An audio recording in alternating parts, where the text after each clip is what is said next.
نحمده ونصلي ونسلم على رسوله الكريم اما بعد فاعوذ بالله من الشیطان الرجیم بسم اللہ الرحمن الرحیم۔ محترم و مکرم ناظرین کرام، السلام علیکم ورحمۃ اللہ وبرکاتہ۔ ناظرین کرام، آپ کے پسندیدہ پروگرام اقرا کے ساتھ حاضر خدمت ہیں، جس میں آپ قرآن مجید فرقان حمید کو صحیح مخارج، اس کی پراپر پروننسیشن کے ساتھ، درست ادائیگی کے ساتھ پڑھنا سیکھتے ہیں۔ تو آئیے حسب معمول اس پروگرام کے آغاز میں اپنا آغاز آیات ربانیہ سے کرتے ہیں، اور ہمارا آج کا پروگرام سورہ یوسف کی آیت نمبر 11 تا 14 پر مشتمل ہے۔ آئیے قرآن سنتے ہیں۔ اعوذ باللہ من الشیطان الرجیم،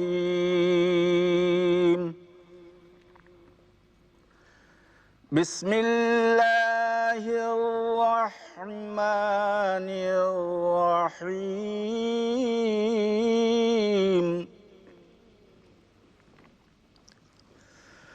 قالوا یا ابانا ما لک لا تأمنا علی یوسف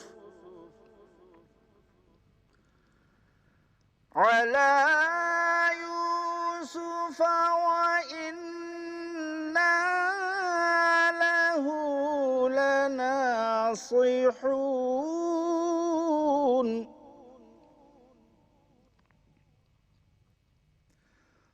أرسله معنا غدا يرتع ويلعب وإنا له لحافظون۔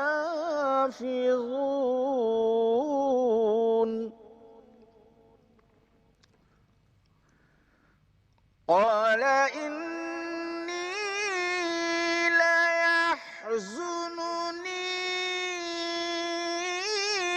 أن تذهبوا به وأخاف أن يأكله الذئب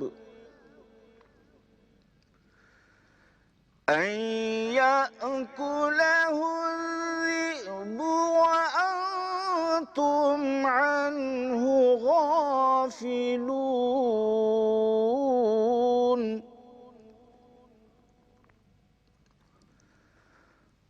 قالوا لئن أكله الذئب ونحن عصبة إنا إذا لخاسرون۔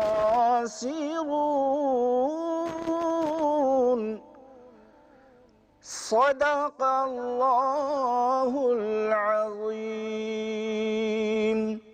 Dear viewers, now we proceed with its word-by-word recitation, that is by splitting or breaking the verse into words, and you are requested to repeat with us so that God's blessings may shower upon us.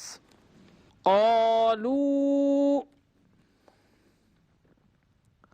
قالوا يا أبانا قالوا۔ یہاں پر اگر آپ دیکھیں تو لفظ قالو کے بعد الف لکھا ہوا نظر آ رہا ہے، لیکن چونکہ یہ ساکن کے بعد ہے اور اس پر زبر زیر پیش یعنی کوئی حرکت بھی موجود نہیں ہے، اس لیے لکھنے میں ضرور آیا کرتا ہے، اور یہ قرآن کی حقانیت کی ایک عظیم الشان دلیل ہے کہ جس طرح یہ زمانہ مصطفیٰ صلی اللہ علیہ وسلم میں لکھا گیا، بالکل اسی طرح چاہے کوئی حرف اس کو پڑھا جائے یا نہ پڑھا جائے، لیکن جس طرح سے لکھا گیا اسی طرح الحمدللہ قرآن آج بھی موجود ہے۔ لہذا قالو کے بعد جو الف ہے وہ ہم پڑھا نہیں کرتے، لیکن لکھا ضرور کرتے ہیں، اس لیے کہ سرکار دو عالم صلی اللہ علیہ وسلم کے زمانے میں آپ نے اسے لکھوایا۔ قالو یا ابانا، یا ابانا میں اگر ہم غور کریں تو تینوں حرف پر یعنی یا پر، با پر اور نون پر اس کے ساتھ الف آ رہا ہے، لیکن ہم یا کو قدر طویل کر کے پڑھیں گے، اس کو پرولونگ کریں گے، اس لیے کہ اس پر سائن آف پرولونگیشن یعنی مد موجود ہے۔ یا ابانا، یا ابانا، ما لک، ما لک لا تأمنا، لا تأمنا، اور تا کے بعد جو الف نظر آ رہا ہے اس پر ساکن ہے، اور یہ ساکن کا اصول ہے کہ اس کو قدر جلدی کر کے ہم پڑھتے ہیں تاکہ کسی اور حرکت کا احتمال نہ ہو، یعنی اس کو ہم تا منا نہیں پڑھیں گے بلکہ تا منگا، تا منگا، اور یہاں نون پر غنہ کیا جائے گا، تشدید موجود ہے، اور نون پر اگر تشدید ہو، میم پر اگر تشدید ہو تو پھر ہم نیزل ساؤنڈ کو پروڈیوس کر کے اور اس کو غنہ کر کے پڑھا کرتے ہیں، قدرے اس کو مخفی کر کے، سیکرٹ کر کے، لیکن ناک میں ہم اس کو پڑھتے ہیں۔ تَأْمَنَّا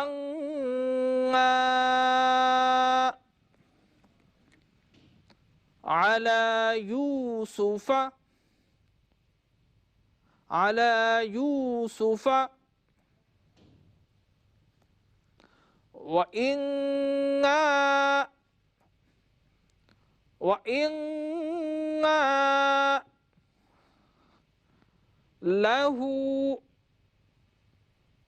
لَهُ لَنَاصِحُونَ،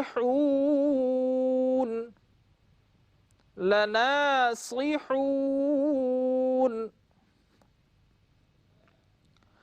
أَرْسِلْهُ،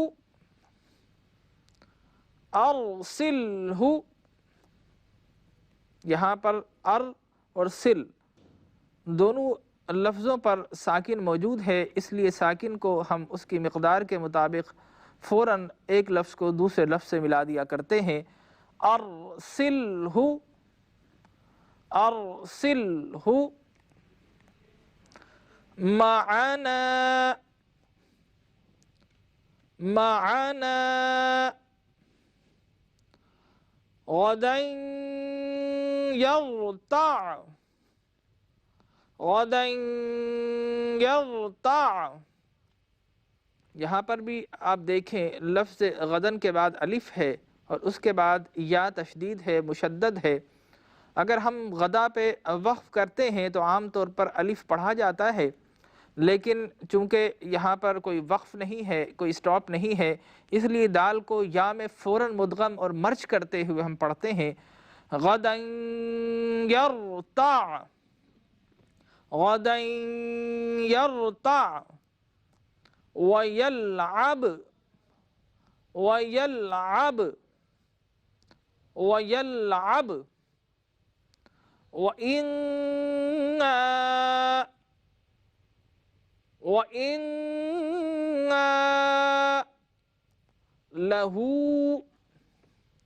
لَهُ لَحَافِظُونَ، لَحَافِظُونَ،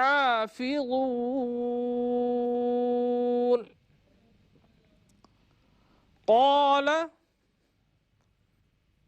إِنِّي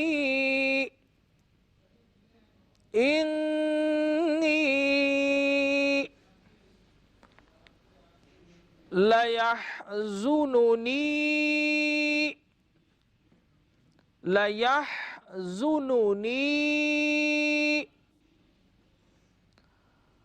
أَن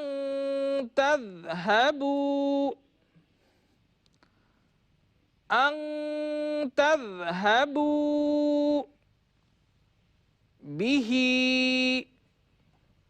أن تذهبوا به،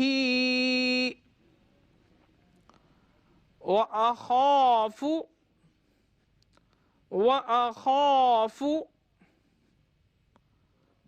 أن يأكله الذئب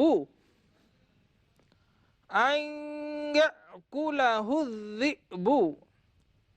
اور یہ پورے کا پورا سینٹینس یا جملہ چونکہ یہاں پر تشدید ان یأکلہ الذئب 2 مرتبہ تشدید آ رہی ہے، لہٰذا یہاں پر ہم بیچ میں رک نہیں سکیں گے، بلکہ اس کو ایک سینٹینس کو پوری ایک ہی آواز میں اور ایک ہی دفعہ ہم پڑھا کرتے ہیں. ان یأکلہ الذئب ان یأکلہ الذئب وَأَنْتُمْ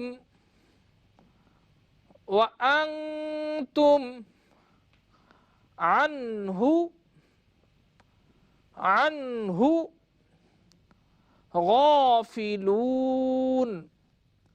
غافلون. قالوا لئن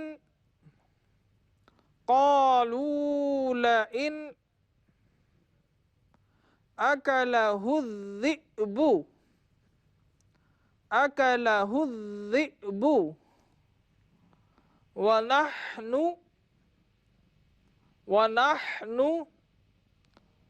عصبة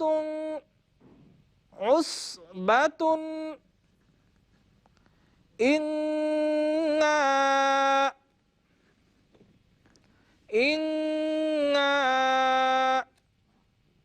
إذا لخاسرون.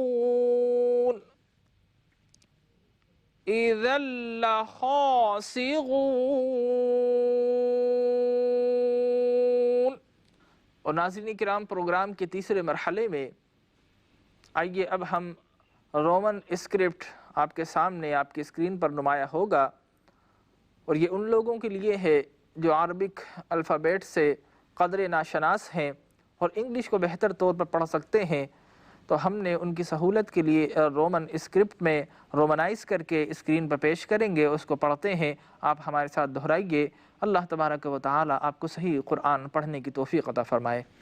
قالوا یا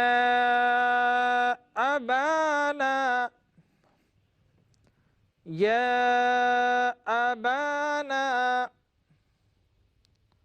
ما لك لا تأمنا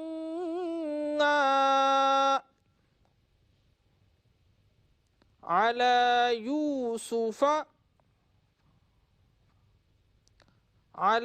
يوسف وإنا له لناصحون. أرسله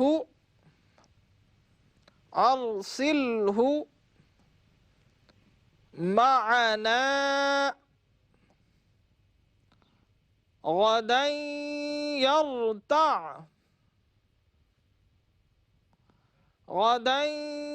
يرتع ويلعب وإنا له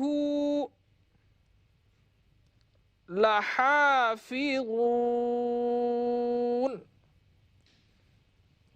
قال إني ليحزنني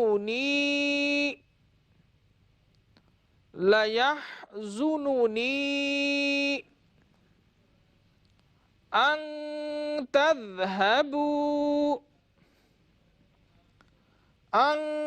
تذهبوا به وأخاف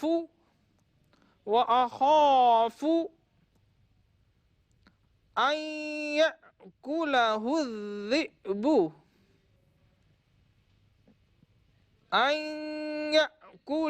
الذئب وأنتم عنه غافلون قالوا لئن أكله الذئب ونحن عصبة إنا إذا لخاسرون۔ ناظرین کرام، آئیے اب انہی آیات ربانیہ کا اردو اور انگلش ترجمہ پیش خدمت ہے۔ آیت نمبر 11 سورہ یوسف میں رب ذوالجلال ارشاد فرماتا ہے، یہ مشورہ کر کے وہ یعقوب سے کہنے لگے کہ ابا جان، کیا سبب ہے کہ آپ یوسف کے بارے میں ہمارا اعتبار نہیں کرتے، حالانکہ ہم اس کے خیر خواہ ہیں؟ کل اسے ہمارے ساتھ بھیج دیجئے کہ خوب میوے کھائے اور کھیلے کودے، ہم اس کے نگہبان ہیں۔ انہوں نے کہا کہ یہ امر مجھے غمناک کیے دیتا ہے کہ تم اسے لے جاؤ، یعنی وہ مجھ سے جدا ہو جائے، اور مجھے یہ بھی خوف ہے کہ تم کھیل میں اس سے غافل ہو جاؤ اور اسے بھیڑیا کھا جائے۔ وہ کہنے لگے کہ اگر ہماری موجودگی میں کہ ہم ایک طاقتور جماعت ہیں اسے بھیڑیا کھا گیا تو ہم بڑے نقصان میں پڑ گئے۔ They said, O our father, why wilt thou not trust us with Joseph, when lo, we are good friends to him? Send him with us tomorrow, that he may enjoy himself and play, and lo, we shall take good care of him. He said, Lo, in truth it saddens me that ye should take him with you, and I fear lest the wolf devour him, while ye are heedless of him. They said, If the wolf should devour him, when we are so strong a band, then surely we should have already perished. Program کے آخری مرحلے میں ناظرین کرام، آئیے ان آیات کی مختصر سی تفسیر پیش خدمت ہے۔ ان آیات میں یہ بیان کیا گیا کہ یوسف علیہ السلام کے بھائی اپنے والد سے اصرار کرتے ہوئے یوسف علیہ السلام کو اپنے ہمراہ لے گئے اور کہا کہ یہ کھیلے گا کودے گا اور ہمارے ساتھ سیر و تفریح کرے گا۔ چنانچہ یعقوب علیہ السلام نے طوعاً کرہن نہ چاہتے ہوئے ان کے اصرار پر یوسف علیہ السلام کو جانے کی اجازت دے دی۔ جیسے ہی وہ گھر سے نکلے کچھ دور پہنچے تو یوسف علیہ السلام کو زد و کوب کرنا شروع کیا۔ سب بھائیوں نے متفقہ طور پر یہ فیصلہ کیا کہ ان کو قتل کر دیا جائے، لیکن اللہ تبارک و تعالیٰ کی حکمت اور مشیت کچھ اور ہوا کرتی ہے۔ انہی میں سے ایک بھائی یہوذا جس کا نام تھا، وہ کھڑا ہوا اور اس نے کہا کہ اس کو قتل ہرگز نہیں کرنا، قتل بہت بڑا گناہ ہے اور اللہ کے ہاں اس کی بڑی شدید گرفت ہوا کرتی ہے۔ چنانچہ پیغمبر کی اولاد تھے، قتل سے باز رہے اور یوسف علیہ السلام کو ایک گہرے کنویں میں جس کا پانی کڑوا تھا، لوگ اس کو استعمال نہیں کیا کرتے تھے، اس میں جا کر ڈال دیا، اور جب ان کو دھکا دیا تو کنواں بڑا گہرا تھا، یقیناً اگر اس میں گرتے تو چوٹ لگتی، لیکن روایات میں آتا ہے کہ اللہ تبارک و تعالیٰ نے حضرت سیدنا جبریل امین علیہ الصلوۃ والتسلیم کو حکم دیا اور انہوں نے راستے ہی میں یوسف علیہ السلام کو تھام لیا اور بغیر کسی تکلیف کو انہیں کنویں کے باٹم میں اس کی تہ میں پہنچا دیا۔ وہاں پر وہ بیٹھے رہے، 3 دن تک وہاں پر موجود رہے، اور روایت میں یہ بھی آتا ہے کہ حضرت ابراہیم علیہ السلام کی وہ قمیص جبکہ انہیں نار نمرود میں ڈالا جا رہا تھا، اللہ نے جنت سے جبریل امین علیہ الصلوۃ والتسلیم کے ہمراہ وہ بھیجی تھی۔ وہ قمیص یعقوب علیہ السلام، اس سے پہلے اسحاق علیہ السلام سے ٹرانسفر ہوتی ہوئی نسل در نسل یوسف علیہ السلام تک پہنچی، جو تعویذ کی صورت میں ان کے والد نے ان کے گلے میں ڈال دی تھی۔ وہ جبریل امین علیہ الصلوۃ والتسلیم نے وہ قمیص انہیں پہنچائی۔ چنانچہ یہ سارا کا سارا جو واقعہ ہماری سمجھ میں آتا ہے وہ یہ ہے کہ یہ حسد، تکبر اور بغض کی وجہ سے اور حرص کی وجہ سے پیش آیا، اور حرص اور تکبر کئی طرح کا ہوا کرتا ہے، حسد کئی طرح کا ہوا کرتا ہے۔ جس طرح اگر آپ کسی کو مالدار کو دیکھتے ہیں، کسی غنی کو دیکھتے ہیں تو حسد میں مبتلا ہو جاتے ہیں، اور ایسے حسد کرنے کی ممانعت ہے۔ ہاں، اگر کسی شخص کو آپ دیکھتے ہیں اور پھر آپ اس سے یہ سوچتے ہیں کہ میں بھی اسی طرح کا ہو جاؤں، تو اسے رشک کہا جاتا ہے۔ رشک جائز ہے اور حسد منع ہے۔ بے شمار احادیث مبارکہ میں اس کی ممانعت آئی ہے، اور یہی حرص، حسد اور تکبر انسان کو ہمیشہ نقصان پہنچاتا رہا ہے۔ چنانچہ حرص کی وجہ سے حضرت سیدنا آدم علیہ الصلاۃ والتسلیم جنت سے بے دخل کیے گئے، شجر ممنوعہ کھایا، خطا اجتہادی ہوئی۔ تکبر کی وجہ سے شیطان ملعون ہوا، اور اسی حسد کی وجہ سے قابیل نے اپنے بھائی حابیل کو ہلاک کیا۔ تو ناظرین کرام، ان آیات میں ہمیں یہ سبق مل رہا ہے کہ اللہ تبارک و تعالی ہمیں حسد سے محفوظ فرمائے۔ اپنے برابر کے لوگ ہوں، بھائی ہوں، عزیز و اقارب ہوں، دوست ہوں، ان کی خوشیوں میں ہمیں بھی شریک ہونا چاہیے۔ اگر وہ بڑھتے ہیں تو ہمیں اس پر رشک کرنا چاہیے، حسد سے اجتناب کرنا چاہیے۔ اللہ تبارک و تعالی ہمیں توفیق عطا فرمائے۔ انشاءاللہ تعالی العزیز کل سورہ یوسف کی اگلی آیات کے ساتھ حاضر خدمت ہوں گے۔ اللہ تبارک و تعالی ہم سب پر اپنا رحم فرمائے۔ اجازت دیجیے، اللہ نگہبان۔ اقرأ باسم ربك الذي خلق خلق الإنسان من علق اقرأ وربك الأكرم الذي اقرأ باسم ربك الذي خلق خلق الإنسان من علق اقرأ وربك الأكرم الذي نحمده ونصلي ونسلم على رسوله الكريم، اما بعد فاعوذ بالله من الشیطان الرجیم، بسم اللہ الرحمن الرحیم۔ محترم و مکرم ناظرین کرام، السلام علیکم ورحمۃ اللہ وبرکاتہ۔ ناظرین کرام، قرآن مجید فرقان حمید کو صحیح مخارج، صحیح تلفظ، پراپر پروننسیشن کے ساتھ پڑھنے کے اس پروگرام اقرا کے ساتھ حاضر خدمت ہے، اور ہمارا آج کا پروگرام سورہ یوسف کی آیت نمبر 15 تا 17 پر مشتمل ہے۔ تو آئیے حسب معمول اللہ تبارک و تعالی کے کلام مقدس سے اور ان کی آیات سے اپنے پروگرام کا آغاز کرتے ہیں۔ اعوذ باللہ من الشیطان الرجیم، بسم اللہ الرحمن الرحیم۔ فلما ذهبوا به وأجمعوا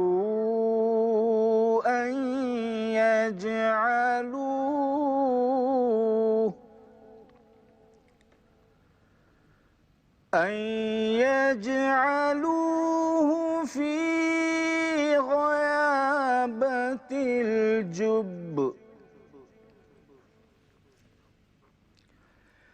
وأوحينا إليه لتنبئنهم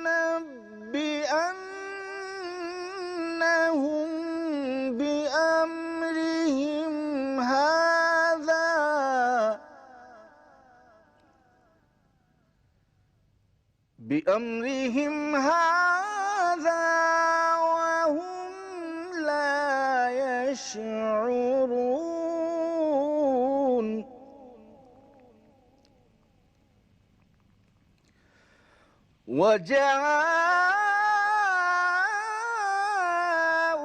وجاءوا أباهم عشاء يبكون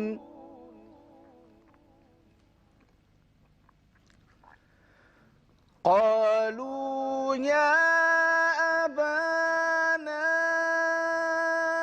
إنا ذهبنا نستبق وتركنا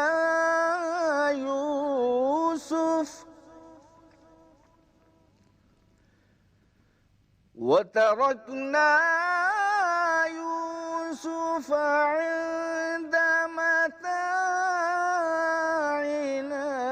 فأكله الذئب وما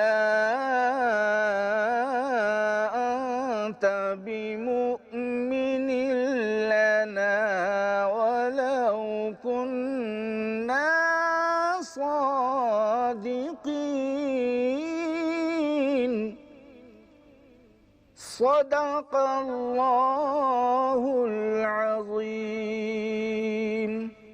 ناظرین کرام، قرآن مجید فرقان حمید کی تلاوت کو آپ نے سماعت فرمایا۔ آئیے اب انہی آیات کو لفظ بلفظ یعنی اس کا تلفظ کر کے اس کو آیات کو بریک اور اسپلٹ کر کے آپ کی سہولت کے لیے پڑھتے ہیں۔ آپ میرے ساتھ دہرائیے، یقیناً قرآن مجید فرقان حمید کا قریب ترین مخرج آپ کو حاصل ہو جائے گا۔ فَلَمَّا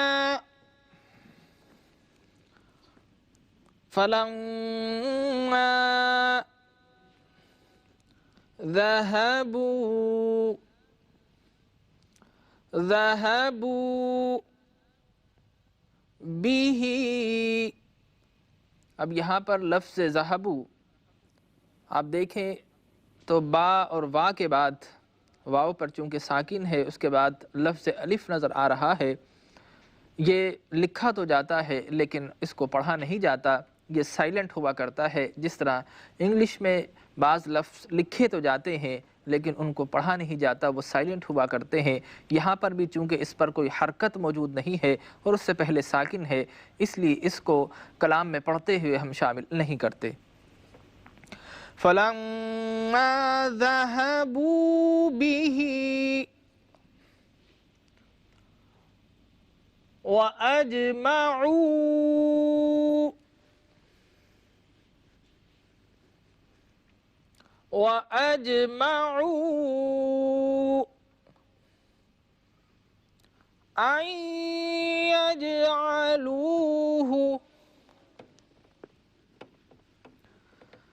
أَن يَجْعَلُوهُ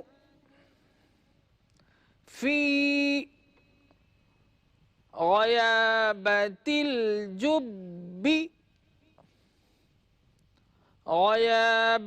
الْجُبِّ اور اگر یہاں پر ہم وقف کریں گے، اسٹاپ کریں گے، رکیں گے، سانس ٹوٹ رہا ہے تو پھر رکنا بہتر ہوا کرتا ہے تاکہ قرآن مجید فرقان حمید پڑھنے کا حسن اور ادائیگی برقرار رہے۔ لہٰذا اگر یہاں پر اسٹاپ کریں تو پھر اس لفظ کو اس طرح پڑھیں گے، فی غیابت الجب، فی غیابت الجب۔ یہ با جو حرف ہے یہ حروف قلقلہ میں سے ہے، جو انشاءاللہ وقتاً فوقتاً میں آپ کو دہراتا رہوں گا۔ اور جہاں پر بھی حروف قلقلہ ہوا کرتے ہیں وہاں پر ساؤنڈ کسی بھی حرف کی اس میں ارتعاش ہوتا ہے۔ جس طرح ہم کسی بلڈنگ بہت ساری وادی میں گھری ہوئی کسی وادی میں ہوتے ہیں تو آواز واپس آتی ہے، بالکل اسی طرح حروف قلقلہ میں آواز دوبارہ آیا کرتی ہے۔ فی غیابت الجب، جب۔ وَأَوْحَيْنَا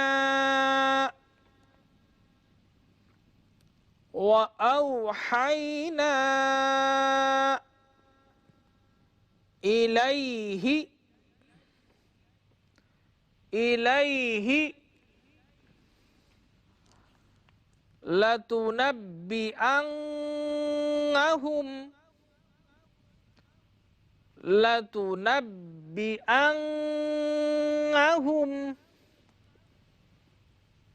بِأَمْرِهِمْ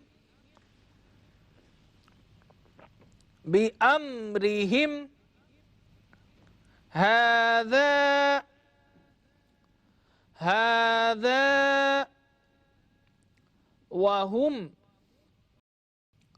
وَهُمْ لَا يَشْعُرُونَ، لا يشعرون۔ وَجَاءُوا، یہاں پر لفظ جاؤ پر اگر ہم غور کریں تو جیم پر مد نظر آ رہا ہے اور حرف واو پر بھی آپ کو مد نظر آ رہا ہے۔ یہ دو مد نظر آ رہے ہیں، ایک ذرا قدر موٹا یا تھک لکھا ہوا ہے دوسرا قدر باریک یا تھن لکھا ہوا ہے، اور اس کا قاعدہ اکثر و بیشتر میں آپ کو عرض کرتا ہوں کہ جہاں پر وہ تھک لکھائی میں لکھا ہوا ہوتا ہے اس کو ہم 5 الف یا 6 الف کی مقدار میں پرولونگ کر سکتے ہیں، اور وہ مارک جو قدر باریک لکھا ہوا ہو اس کو ہم 3 الف کی مقدار تک طویل کر سکتے ہیں۔ وَجَاءُوا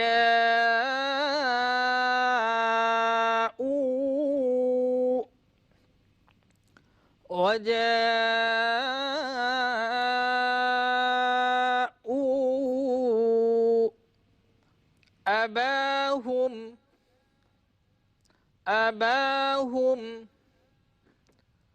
عِشَاءً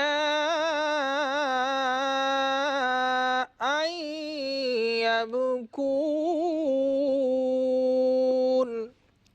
قَالُوا يَا أَبَانَا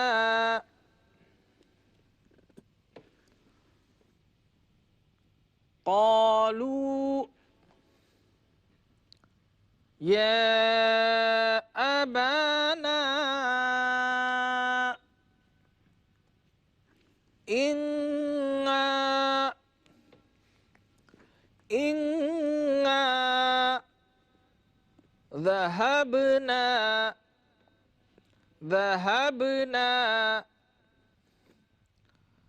نستبق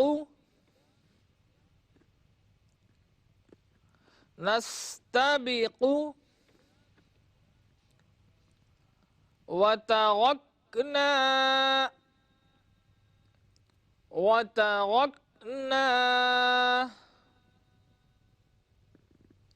يوسف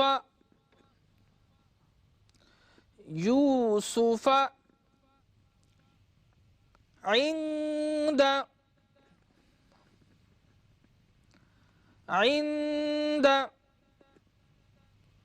متاعنا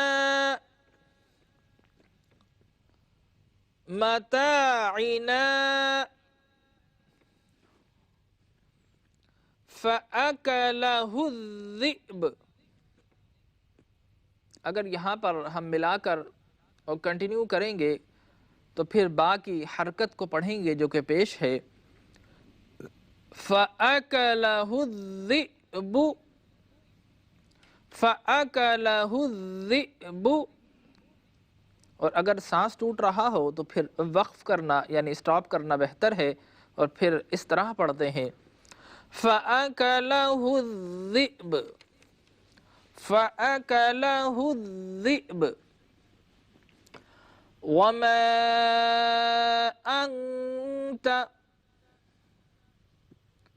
وَمَا أَنْتَ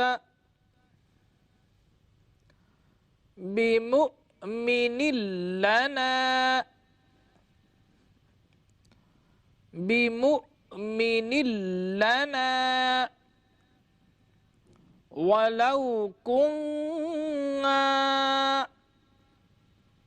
وَلَوْ كُنَّا صادقین۔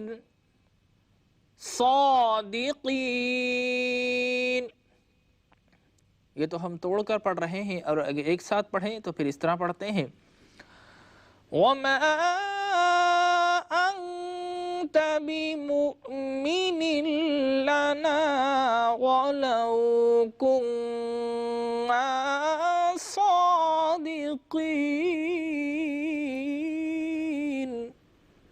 اور ناظرین کرام، اب آئیے اپنے سبق کے اگلے مرحلے میں ہم رومن ٹرانسلیٹریشن یا رومن اسکرپٹ کے ساتھ آپ کی اسکرین پر انہی آیات کو نمایاں کریں گے، اور وہ حضرات جو کہ انگلش بہتر طور پر سمجھ سکتے ہیں وہ اس سے بہتر طور پر استفادہ حاصل کر سکتے ہیں، ان کو زیادہ بینیفٹس حاصل ہوگا۔ اور میرے وہ بھائی جو کہ عربک الفابیٹس کو بہتر سمجھتے ہیں ان کے لیے ہم نے پچھلے سیگمنٹس میں توڑ کر پڑھا، اب رومن طریقے سے آئیے آپ کی اسکرین پر نمایاں ہوگا، اور آپ تمام حضرات میرے ساتھ شامل ہو کر اس کو دہرائیے۔ فَلَمَّا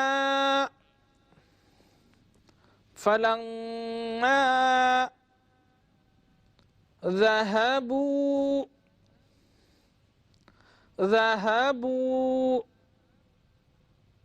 به وأجمعوا أن يجعلوه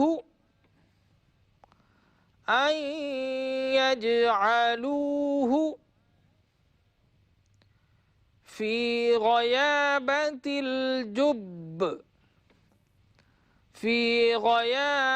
الجب وأوحينا إليه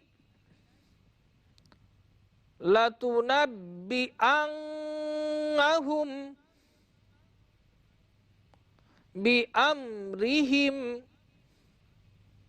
هذا وهم لا يشعرون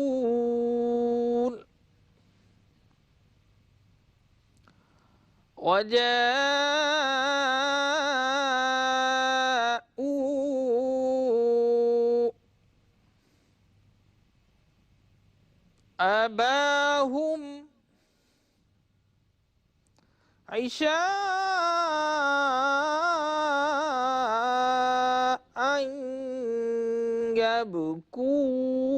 يبكون قالوا يا أبانا إنا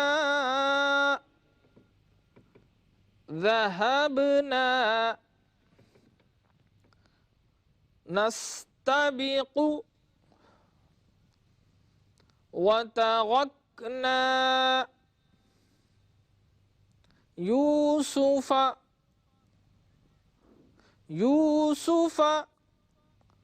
عند متاعنا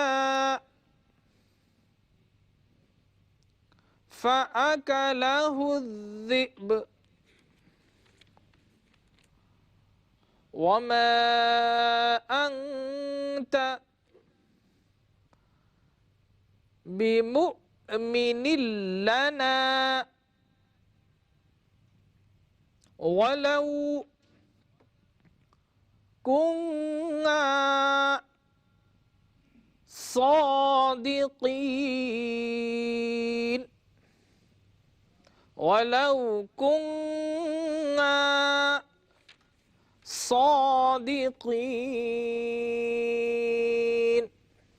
ناظرین کرام، آئیے اب انہی آیات مقدسہ کا اردو اور انگلش ترجمہ پیش خدمت ہے۔ غرض جب اس کو لے گئے اور اس بات پر اتفاق کر لیا کہ اس کو گہرے کنویں میں ڈال دیں، تو ہم نے یوسف کی طرف وحی بھیجی کہ ایک وقت ایسا آئے گا کہ تم ان کے اس سلوک سے آگاہ کرو گے اور ان کو اس وحی کی کچھ خبر نہ ہوگی۔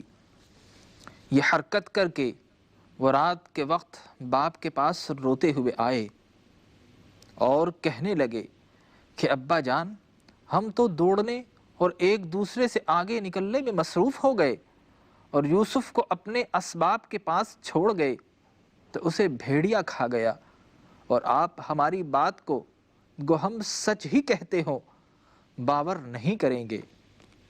Then when they led him off and were of one mind that they should place him in the depth of the pit, we inspired in him, though will tell them of this deed of theirs, when they know thee not.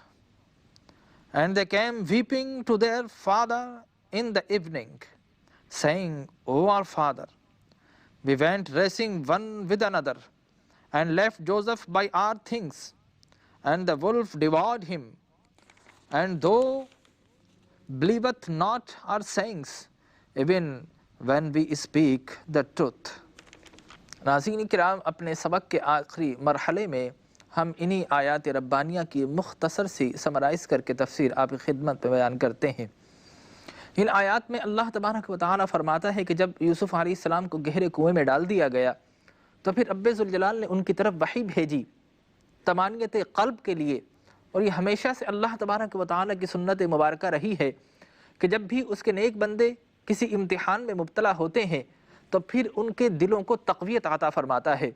اور پھر آیت کے دوسرے مرحلے میں اور اگلی آیت میں کہا گیا کہ ان کے بھائی جب یعقوب علیہ السلام کے پاس روتے پیٹتے ہوئے آئے اور کہا کہ ہم ایک دوسرے سے دوڑ لگا رہے تھے اور ہم یوسف کو اپنے سامان کے پاس چھوڑ گئے اور اسی اثنا میں ایک بھیڑیا کھا گیا، انہوں نے آ کر جھوٹ بولا، لیکن اس میں یہاں پر دوڑنے اور مقابلہ کرنے کا ایک تاثر پیش کیا جا رہا ہے۔ اس سے معلوم یہ ہوا کہ مقابلہ بازی، دوڑنا اور ایک دوسرے سے مقابلہ کرنا، کھیلنا کودنا، یہ پچھلی امتوں میں جائز رہا اور امت محمدیہ صلی اللہ علیہ وسلم میں بھی جائز ہے، اور اس کی موافقت میں کئی حدیث مبارکہ ہے۔ حضرت عائشہ صدیقہ رضی اللہ تعالی عنہا فرماتی ہیں کہ ہم حضور اکرم صلی اللہ علیہ وسلم کے ساتھ ایک سفر میں حاضر تھے، سرکار دو عالم صلی اللہ علیہ وسلم سے میں نے مقابلہ کرنے اور دوڑ لگانے کی خواہش کا اظہار کیا تو آپ اور میں دوڑے۔ وہ فرماتی ہیں کہ میں آگے نکل گئی اور سرور کائنات صلی اللہ علیہ وسلم پیچھے تھے، اور یقیناً یہ اس وجہ سے تھا کہ میرا دل رکھنا مقصود تھا۔ فرماتی ہے تھوڑے دن بعد پھر میں فربا ہو گئی، پھر مقابلہ کیا تو حضور اکرم صلی اللہ علیہ وسلم سبقت لے گئے اور آپ نے فرمایا کہ یہ پچھلی ہار کا بدلہ ہے۔ اسی طرح حدیث میں گھڑ دوڑ کا اور اس کے علاوہ اونٹوں کی دوڑ کا اور خچروں کی دوڑ کا بھی ذکر تواتر کے ساتھ آتا رہا ہے، اور اس کے ساتھ انعام دینے کا بھی ذکر آیا ہے، اور حضور اکرم صلی اللہ علیہ وسلم کی حدیث مبارکہ ہے کہ دو اگر مقابلہ کریں تو تیسرا فریق انعام دے سکتا ہے، لیکن وہ مقابلہ کرنا جس میں کوئی شرط لگائی جائے اس مقابلے کو اسلام میں ممانعت ہے، اس لیے کہ شرط، قمار بازی، جوا یا گیمبلنگ، یہ جتنی بھی صورتیں ہیں اسلام نے اس کو منع کیا ہے، لیکن وہ کھیل جس سے انسان کی جسمانی اور فزیکل اسٹرینگتھ میں اضافہ ہوتا ہو، اسلام نے ان کھیل کی ترغیب دی ہے۔ لیکن وہ کھیل جو بیٹھ کر جس طرح اور دوسرے کھیل کھیلے جاتے ہیں جن میں شطرنج ہے یا دوسری صورتیں ہیں، اسلام نے ان سے کراہیت کا اظہار کیا ہے۔ دعا کیجیے اللہ تبارک و تعالی ہمیں قرآن کی ان آیات کے مفہوم کو سمجھ کر ان پر عمل کرنے کی توفیق عطا فرمائے، آمین۔ ناظرین کرام، کل پھر حاضر خدمت ہوں گے، اس وقت تک کے لیے اجازت دیجیے، اللہ حافظ۔ اقرأ باسم